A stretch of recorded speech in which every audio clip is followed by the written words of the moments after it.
Great. We're ready to go.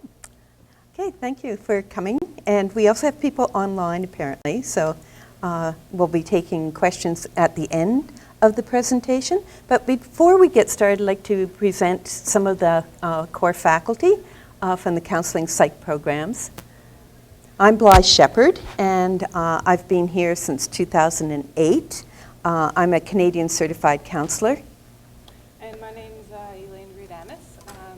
I'm also in faculty in the counseling programs, and I'm a registered psychologist.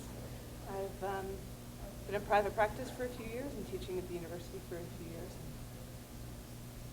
And my name is Sandra Dixon. I'm also a core faculty member. I am a provisional psychologist at this time. I'm excited to be here. And then we have Kevin. I'm Kevin Mattis. I'm a program specialist in the grad studies and research and education department here in the faculty. So I kind of work at the ground level with the students from basically the point of admission, improvement through all the way to the end of graduation. And I'll be on the computer, so for those of you who are watching online, if you have any questions at any point, feel free to type them in, and I'll make sure that they're brought to the group. Okay. We have two counseling psychology programs, so I'm going to do just a very brief introduction overall and then talk to you about the Master of Counseling program and the Master of Education Counseling Psychology program, okay? So the Faculty of Education has been in the graduate education business for over 30 years now. And more recently, we've really taken on to doing blended learning, especially in the MC, Master Counseling program. So we've developed quite a bit of expertise in the area. So as I was saying, we have two counseling programs, and in the year 2017, we're offering two of them, the Master of Counseling and the Master of Education. Deadlines are December of this year. And we actually do our intake in May for the MC program and July for the Master of Education program. So both our programs help you to become a Canadian certified counselor. The courses that we teach and offer, as well as the practicum experiences, you'll have no trouble becoming a CCC, which is the through the Canadian Counselling and Psychotherapy Association. As well, and I'll talk a little bit more about this later, you can also become a registered psychologist. There are some caveats to that, and I'll talk about that a bit later in the presentation. So we do a cohort model, meaning that a group of students enter into the program and you stay together throughout the program. And we found that this has really been helpful for students in terms of their learning experience. So it makes it really, you have people you could turn to. It supports a group of people to support you. But even, I think, more powerful is when you finish your programs and you go out into your professional life, you also already have a network that you can turn to. You get quite close through both programs in terms of your relationships with your peers. We also provide funding for both programs. This year, we offered over $145,000 in entrance awards to our new MEd and MC students, so people entering the program. And you can also apply for graduate assistantships, which really allow you to work with faculty on research projects. And that's particularly important, I think, if you're planning on going on to get a PhD. And I'll talk a little bit more about that when we talk about the MEd in Counseling program. The experience also as a GA puts you in touch with faculty. You get to know them a bit better because you're working very closely with us. So let me talk about the first program here, the Master of Counseling program. This is a 3-year program. It's a part-time program, and it's offered in a blended format. So every year we do an intake. Your application's due December 1st. We do the actual starting of classes in May. Prior to the May startup date, we do an orientation, which is offered online. It's 4 weeks long, and it really gets you used to working with the Moodle platform, because that's the platform you're going to be using. And we do quite a bit on Moodle with you. We also do video conferencing and various other types of ways of connecting with our students who are mostly at a distance. And the orientation also goes over things like the American Psychological Association writing style. For those of you who've been out for a while, you might be a bit rusty in that area, so it helps to bring you up to speed in that area. Also, the orientation's great for giving you a sense of what are the expectations for writing, how do you use discussion forums, etc. And that is typically through April, that the orientation's offered online. As I said already, it is a blended delivery. There are face-to-face components. We do, for instance, if we look at the year, let's say from September, to December, that would be totally online. And then January to April will also be online. And then you'll start some courses in May. Some of those courses go right through to August, and some are offered only online, while others go through May and maybe part of June, and then you're coming here to campus for your summer, what we call Summer Institute, okay? And those Summer Institutes really run the last 2 weeks of July. So it's 2 weeks of really pretty intensive work, 5 days a week, all day, and with evening work that you're doing on different things like assignments or making tapes, etc. So you have to be prepared for that. We also, in your 3rd year of the MC program, you'll be doing a practicum seminar, and typically it's you come to campus for 3 to 4 days for a seminar, and that's 1 per term, because you do 2 practicum. Anyways, is there anything else? I don't think so. I think that kind of gives a sense of it. You can ask more questions if you're interested in the MC program when we get to the end as to the schedule, because it's a bit more complicated than your typical on-campus schedule. For the MC, the degree requirements are that you take 12 courses, including 2 practicum courses, and the practicum courses are in your 3rd and final year of the program. And you also have a choice of culminating activities. You can either do a project or you can do a professional portfolio, which is basically doing an e-portfolio online. It's web-based. You develop your website and you'll be posting particular documents to this website. That really is a launching place for you into the profession. Often employers will use it. You can post things like your CV, etc. So that is one activity, that you could use, but also you could also go the project way as well, which is more of an applied approach. For instance, writing manuals or writing, developing a workshop and writing about it. Okay, in terms of the cost of the program, the Master Counselling program is approximately $19,000 for Canadian students. That includes your program fees and your tuition fees. And remember, this is a 12-course program. Of course, textbooks and other miscellaneous fees, like student fees, are in addition. And I'm not going to speak to international students and the cost for them. That is in the calendar. And you can also ask Kevin at the end if that's a concern for you. Now, let me talk about the MEd in Counseling Psych program. This is a face-to-face program. It's 2 years in length, and we do intakes every other year. This year is an intake year, and we start the program in July. And it is the recommended route for a PhD because there is a thesis option in this program. So if that's of interest, then this is the program that you want to look at. As I said, it's an on-campus delivery format.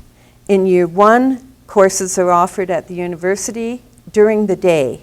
So the expectation is that you're on campus and you're working hard, because it's fairly intense. You take one course in the summer, and then that's in July, and then in the fall you take 4, and I believe it's another 4 in the spring term, which starts in January, and then some courses in the May-June term. So in terms of your year 2, which is your practicum year, you'll be setting up that practicum in your first year. When you get to year 2, you can complete your practicum here in Lethbridge, but there are limited placements. It's quite competitive, and many of our students actually look beyond Lethbridge, going up to Edmonton or Calgary or even in BC. You are required, though, to come to campus at least, I think it's one Saturday per month. So you have to be prepared. So if you are in Edmonton, you need to budget that in, that you're going to have to be driving down or getting here once a month. In terms of your degree requirements, it's 11 courses, including 2 practicum courses.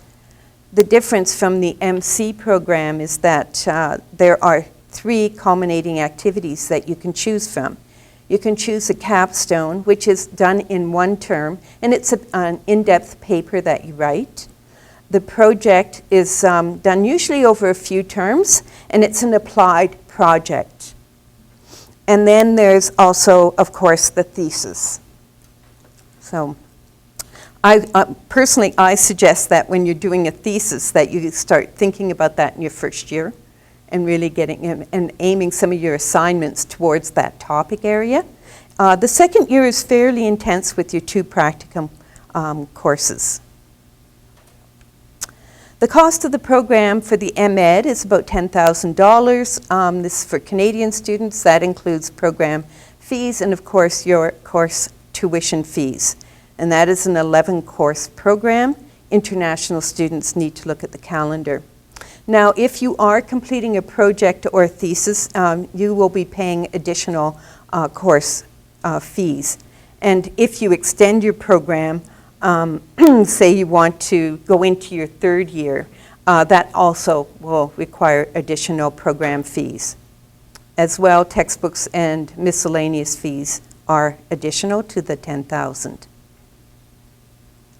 For thesis students, they often find that they need another term after their practicum to wind things up. In terms of applying to the program, it's quite competitive.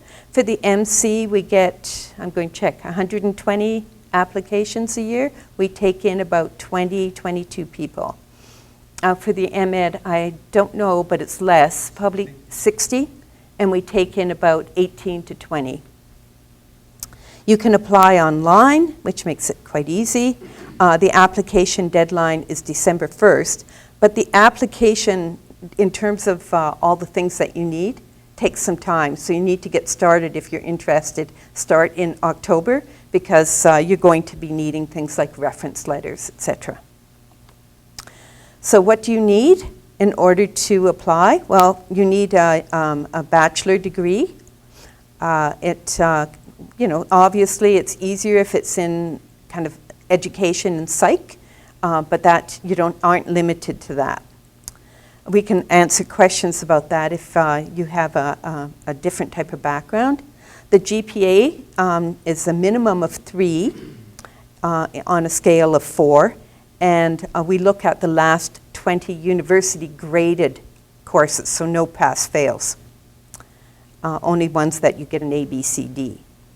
Approximately 2 years of relevant work experience in the field of helping others is needed, as well as you should have a bit of volunteer experience, or at least that's helpful in strengthening your application. Again, thinking that it's quite competitive to get in. You can talk to us about what that relevant work experience might look like. We can give you some examples. It's really helpful to have a breadth of courses in psychology. and particularly development. And if you have a skills course, that's really great. Personality, abnormal psych. Those are really helpful courses to have, but not everybody has all of them. And if you're coming with English as a second language, then an ELP is required, or English as your, as a second language, then an ELP is required. I think that's all I want to say on that one. In terms of the documents you need to round up, and this is why you need to get started now, you'll need your academic transcripts from any of the universities that you've attended or colleges. We also need contact information for 3 individuals who are willing to submit an assessment, and they can do this on the online system now. We suggest that you have, quite strongly, an academic reference and then 2 professional references that can really speak to your ability to connect to people and the ability to form relationships with people in maybe your work experience or in your volunteer experience. So that's an important piece, obviously, in counseling. Include a letter of intent. So tell us why you're interested in this field. What's brought you to this field without going into too much detail or personal disclosure. CV is needed. Field experience form. The Master of Counseling requires that. We want to know that you've been out there working in the field in some related way. Obviously, most of our applicants don't have a counseling background, but they do have experience in the school system or experience at an agency or working with children who have autism. It's quite a variety of experience that we see on these forms. And then again, your test scores, ELP test scores if required. So if you have questions about applying, there's a number of places you can go. Joyce Ito tends to be more the MEd in counseling psych person to correspond with, and Kevin for the MC, but they both can answer questions about both programs. You want me to hold that one up there? I see some of you writing. We okay? Okay, so a question that we often get, so we thought we'd include it on a slide. Should you become certified or should you become registered? Okay, so I'm a Canadian certified counselor, and I can speak to that. We're looking for all the graduate courses that you complete in your MEd or MC program, prepare you for becoming certified as a Canadian certified counselor. And this is with the Canadian Counselling and Psychotherapy Association. And your practicum hours match with the requirements for CCC. So it's a pretty straightforward process. Once you finish the program, you get one of us to sign the sheets, and away you go. And they go off to CCPA, and you'll become certified. There are a few requirements around your practicum supervisor that need to be met. So when you get to practicum, you need to really be checking in with faculty to ensure that your supervisor meets the requirements for CCPA. Many of our students, though, go the registration route through the College of Alberta Psychologists, or CAP, and now you really need to be paying attention to your undergrad coursework as well as your graduate coursework, okay, because our program won't cover absolutely everything. Most people need some undergrad courses. And so often what I've seen, for instance, people who have graduated from the Faculty of Education as a teacher will go back and take a couple of undergrad courses to meet the requirement. You can do that through, let's say, Athabasca University online. And you will, after you graduate, need to do some additional hours of supervised training. You'll have to do an ethics exam. You'll need to do an oral exam, but these are all after you finish the program.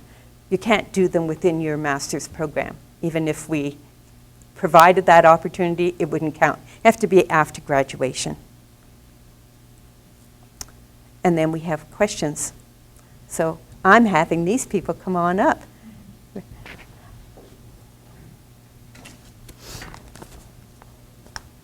Do we have any, Elaine, have you had any on the chat? No, but Okay. I'm watching very carefully. Okay. So do you have any questions coming from here? Are you clear about the difference between the MC and the MEd program? Because they're really aimed at two different audiences. We tend to have in the MC people who've been out for a bit, have some more work experience, life experience, and the MEd is really, not totally, but most often I would say those people are coming pretty much straight out of a psych program, undergrad program. Typically is the difference. Yeah, would you agree? One thing that I was thinking about in the presentation around application, I was mentioning that letter of intent. If you are considering applying, do spend some time on that letter of intent. It's the only example in your application that we have of your ability to write.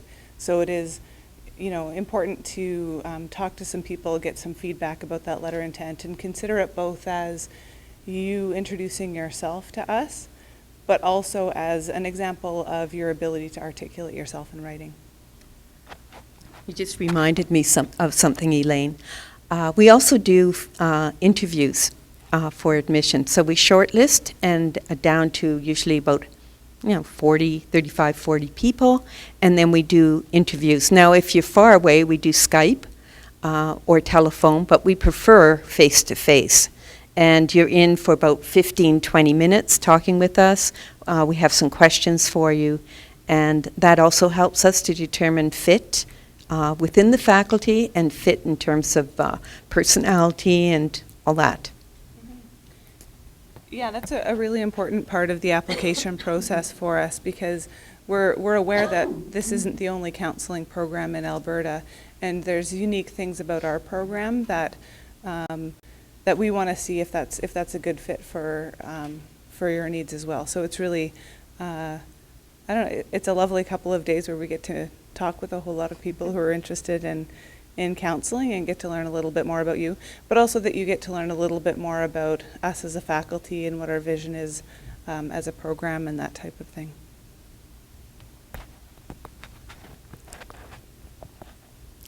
Yes. I'll go here, and then I'll come here. I'm interested in therapy, specialization. Mm-hmm. So what ways can we bring that into a program that's already set up? Many of our students take it after they take this program. It's a general counseling program. It's very broad-based, preparing students to work in a variety of settings. While we offer some expressive arts through our courses, we don't actually have any coursework. So I know that you can take some work online. Is that what you were thinking of? Or yes, that would be another place where you try and line up with someone who is experienced and art-based. I always suggest to people, finish up your program and then get a bit of experience and then go out and start working on your art therapy certificate or diploma. I know that Vancouver, for instance, offers it, and it's a really good program. So that's what I would recommend. In terms of registering in our CAP program, and you say to look at the undergrad and the grad, what kind of courses do you need? Like, how many psych courses would you need for that? Do you know how many psych courses? No. Off the top.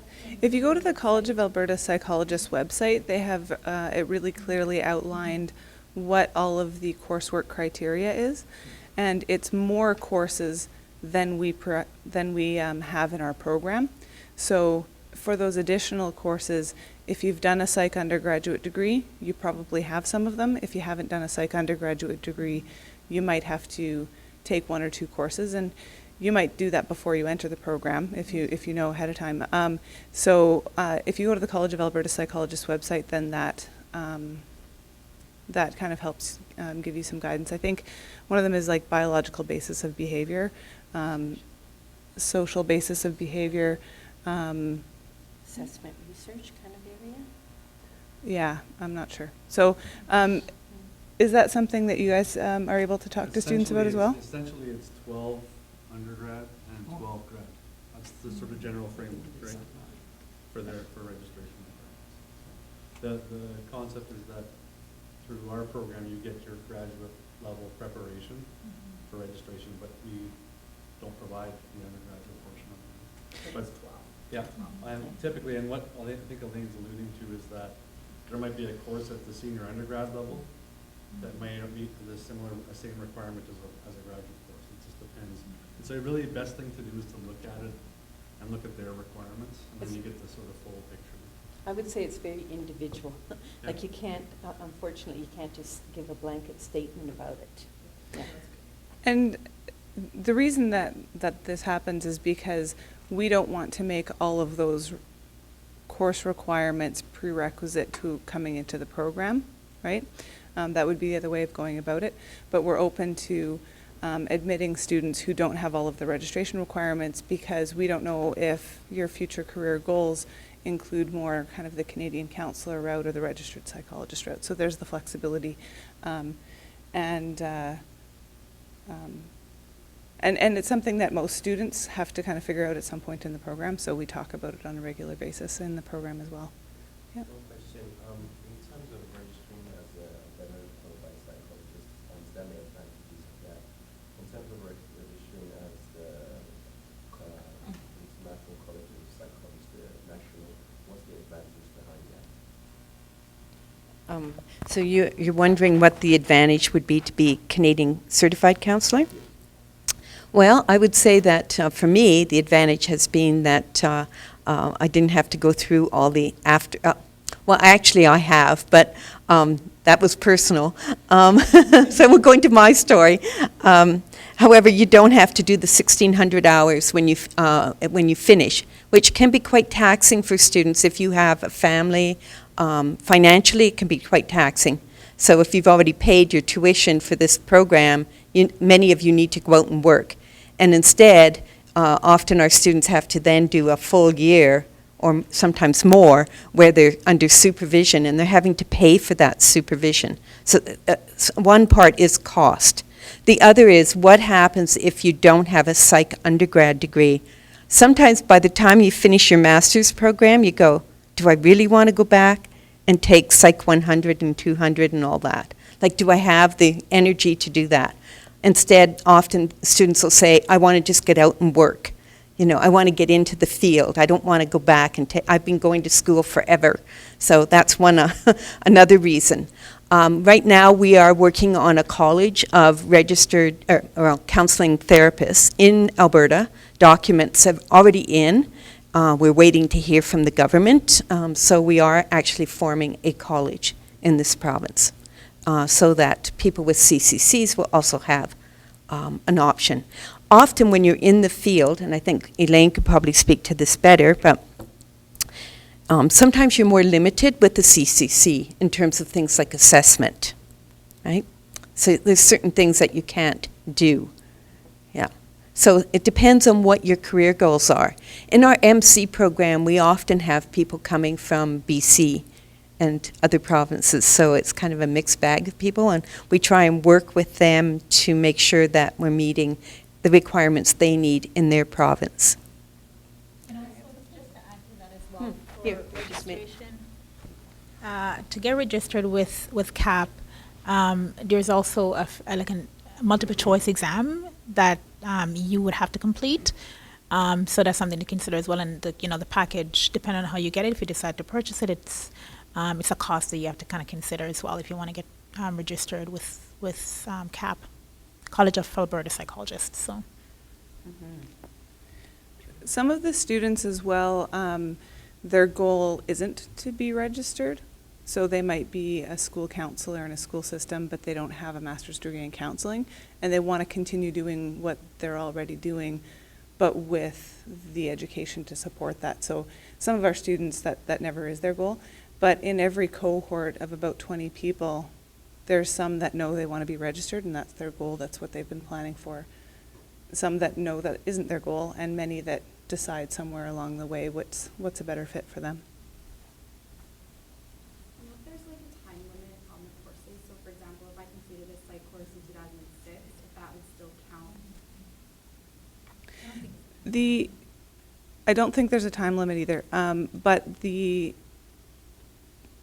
College of Alberta Psychologists makes its own decisions about whether any particular course meets its requirements. So we do the best we can for the courses that are in our program to meet those requirements, and that's kind of seamless. But like I have friends who've gone to be registered, and sometimes their courses meet the requirements and sometimes they don't, depending on the university. Sometimes a course meets the requirements now, but a previous version of the course doesn't. So unfortunately, that's not something that we have any control of unless we join the college and get on the board that helps make credential decisions. But generally speaking, I don't think time is an issue. And I think just to add to that, if you're thinking about, CAP, you might have to consider, going back and keeping all your course outlines. And, so that's important to keep that in mind as well, because they might need them. Yeah.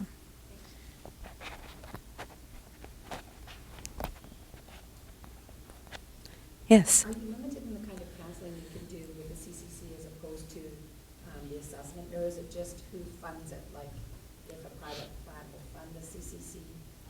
That's often one of the limitations. Although what we're finding is that there's a lot more openness, and especially if we have a college, that CCC is being accepted more and more. Yeah. And one thing I also advocate for people to send letters to CCPA saying this place is not accepting, and we've had a lot of success in going to the companies and making stating our point.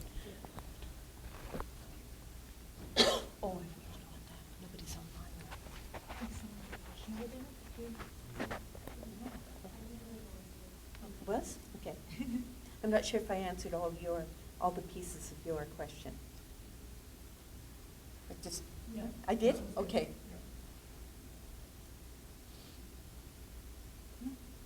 Since we just talked about those course outlines, syllabus, outline issues, for those of you that are profs, if someone wanted to acquire your course outline from like 2005, would you have it? You mean from your undergrad?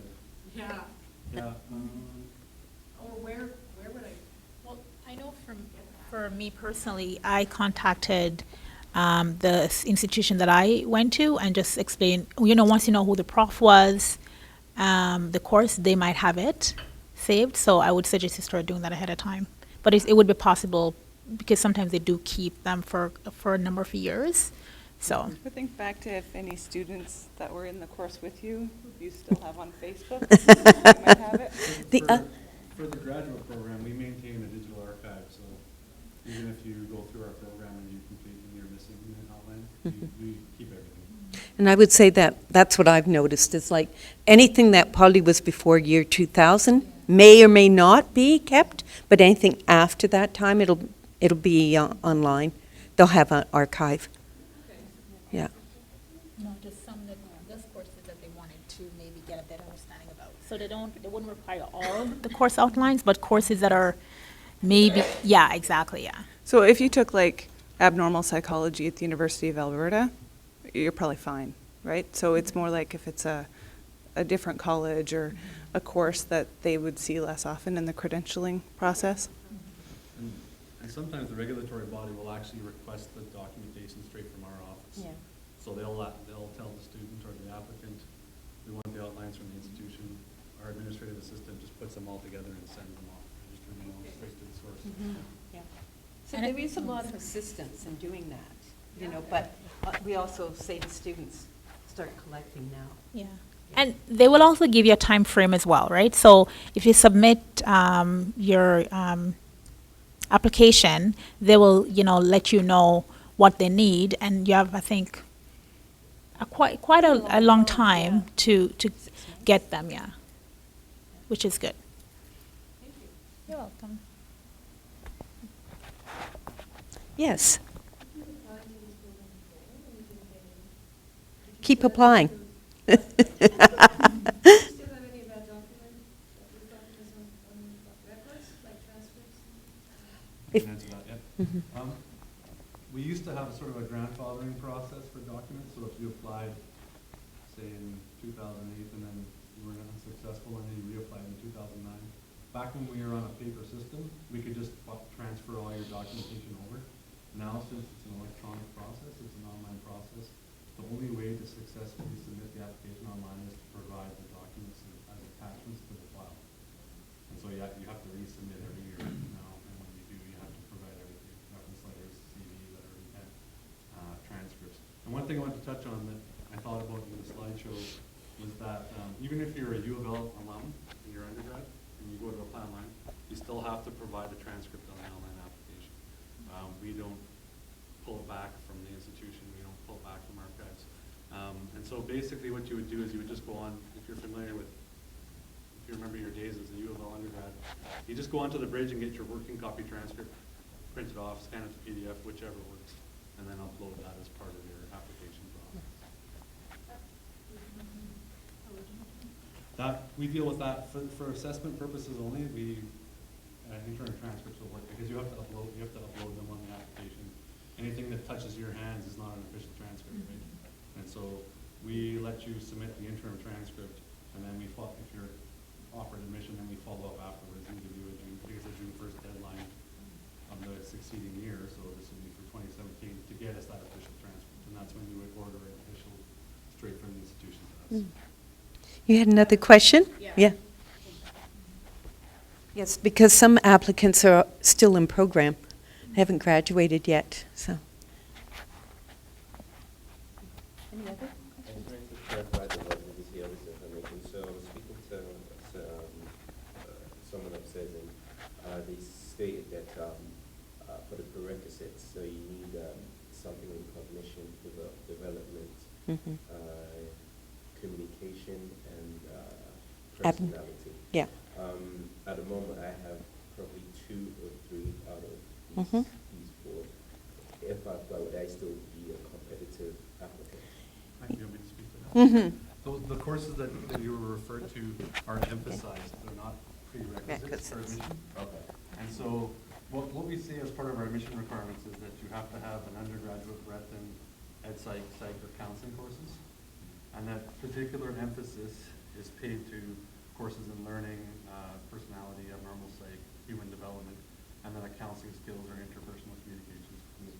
And so those are just courses that they believe will be helpful to you in the grad program. And so they emphasize the importance of having them. They're not prerequisites, but it's quite a margin. Like we admit some students that have all of them. We admit some students that have one. It's not. Yeah, we kind of, what we do is we look at work experience, volunteer experience, GPA, those type of courses. Do you have them? We kind of do kind of rank them, right? So that's how, the stronger your application is, the better. But we've had many people through the program that have only had a couple out of that list, right? Another thing is you may have a Bachelor of Arts in Psychology. You may have completed 17 undergraduate psych courses, but only 2 of them are on the emphasized list. Like that sort of trumps the fact that you maybe only have 2 of those emphasized courses. Right? So it's kind of an individual situation per applicant. And I'll just mention here, like when we do review committees for the application process, we have a faculty committee which are composed of counseling psych professors that review the applications. They all go through everything individually, right? And then they confer and decide on a short list. And so it's a pretty in-depth process, and they each get to know your applications individually quite well. Right? Mhm. So, And if you have a teacher ed type background, then some of the ed psych courses that you have will be helpful. If we haven't had those courses in 30 years, in my case, Mm-hmm. should I be taking a University of Athabasca psych class to upgrade my application? I would recommend that. Yeah. Yeah, because in 30 years, there's been a lot of change, right? So yeah, What would be your Yeah. suggestion in terms of the best courses. area to take to upgrade? I don't know. What do you think?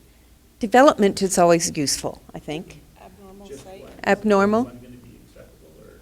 I would take a couple if you can. Yeah. It's a having your application be as competitive as possible, right?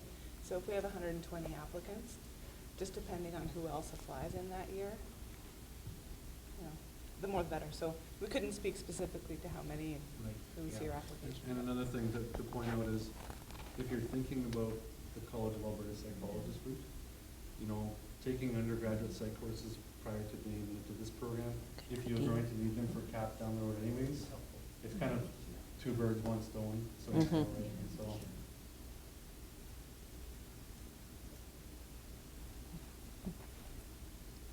Okay.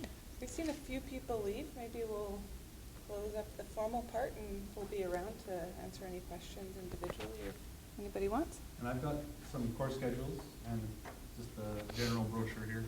All of our stuff's online, so that's your best resource for it. But I know in particular, you guys are probably investigating these programs pretty heavily. We have course schedules so you can see how the program's delivered. So they're fairly static. We don't really change them from year to year, although we did undergo a sort of a revision of the Master of Counselling for this year. But you can see how everything's laid out by looking at those two. So. And I think just to wrap up, I think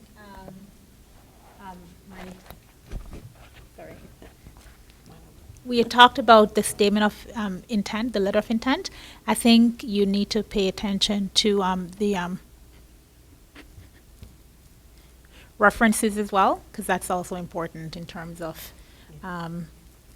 you know, having your application viewed. So I think it's something to kind of think about who you'll use for your, you know, references. Yeah. I think that is important, yeah. Yeah, so the two things you want to pay attention to about that is who the reference is and what the reference says. So when we read reference letters, those are things that we are paying attention to. So if it's a really glowing reference, but it's quite clearly not somebody you ever worked with, we're not really fooled. So just to kind of keep in mind, yeah. Or family members. Yeah. Or we've had some other like strange references, so make sure. Yeah, and if you can't think of a person that would provide you with a good reference about your interpersonal skills, communication, that type of thing, that might be an indication that you need to do some more volunteer experience before applying.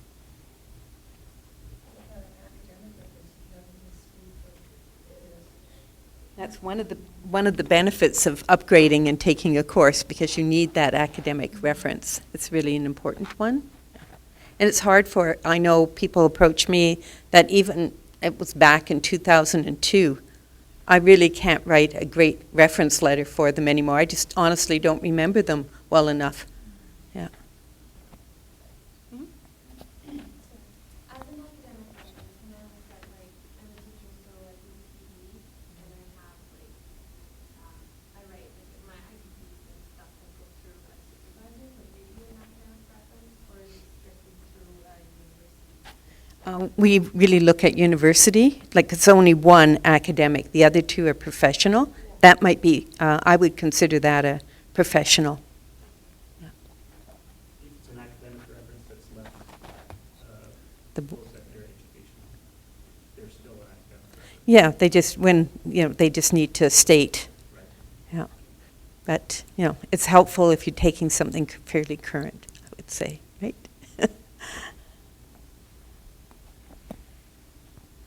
Okay, thank you very much for coming, and we'll stick around for a few minutes if you have individual questions. Thank you.